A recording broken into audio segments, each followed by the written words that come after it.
Hey everybody, welcome back to the layout. So I decided to rip up Palmer here and change the track layout.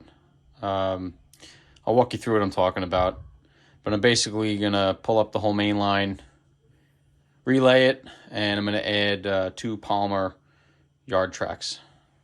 I'm gonna cut in a crossover right here to cross over from the main line to the CV.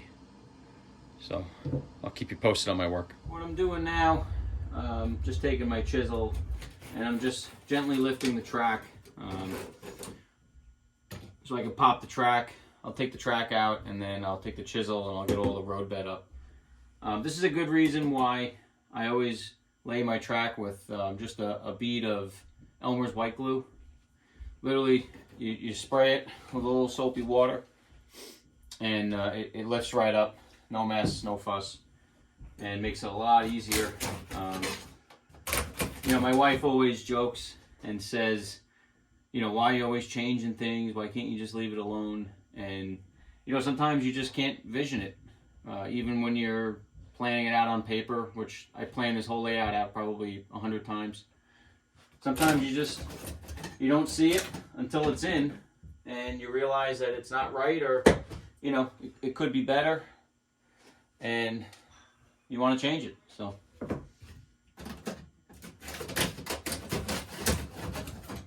see, that whole piece is up now and it's all soldered, so I'm going to save it and I'm just going to basically pull the giant 15-foot piece off and then I'll relay it. Once I tear up all the road bed, I'll sand this flush, get it cleaned up, and then I'll draw out my new radiuses. So now over here there's going to be actually 4 tracks. A yard track, and then a main line and a main line.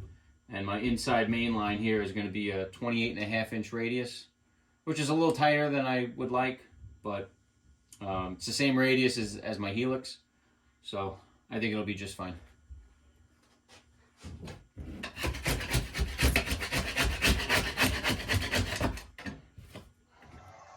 Alright, I got everything ripped up, cleaned up. I got my new radiuses drawn in.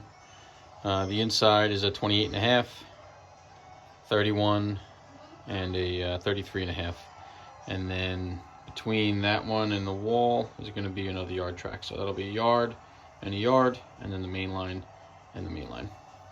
I got everything cleaned up, sanded, and the next step is going to be laying the road bed over my radiuses. I got my switch cut in here for the lead into Palmer. I'm going to cut in a switch over here on the central Vermont side. Got that right there. So that's all relayed. And then on the other side, same thing. I actually moved this switch back a little bit. I got it all laid in. I'm going to extend the Amtrak lead out, and it's going to connect out there so I can fit a full lakeshore in Springfield Station. And I almost have the 2 mainline tracks done. Got both my main lines in. I had to relay the switch here, add a little spacer. Once it was all in, I realized the spacing was just way too close for a main line and a siding.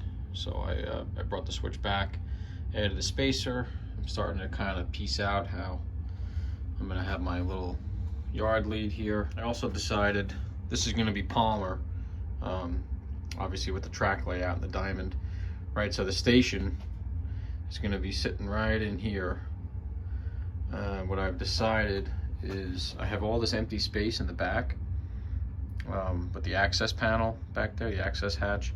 So I think what I'm going to do is actually lay plywood back here, and instead of having the yard come out this way, I'm going to bring it out this way straight with a 3-way switch here and kind of keep it going, and I'm going to tuck it back that way. Should be able to lengthen a little bit, and then it'll also open up room here to do a little more with the Palmer station and the parking lot. There's that big grassy knoll area in the middle, and then the road comes up and goes over the tracks. So that's kind of my plan here. Main line's all the way in. There's the lead for the Amtrak pocket, and I'm working on that now. Oh, and got my tortoises in too.